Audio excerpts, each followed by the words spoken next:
ময়না তোমাকে ঠোকর দিয়েছে? কোন জায়গায় ঠোকর দিয়েছে মিঠু? মিঠু রে, মিঠু, ময়না মারছে? মিঠু মারছে ময়না? তোমাকে ঠোকর দিয়েছে?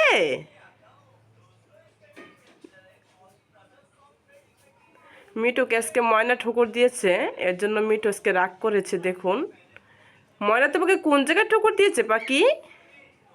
শোনা পাখি রে, মিঠু কোন জায়গায় ঠোকর দিয়েছে? ময়না, ময়না তোমাকে ঠোকর দিয়েছে? ও শোনা পাখি, মিঠু, মিঠু, দেখুন।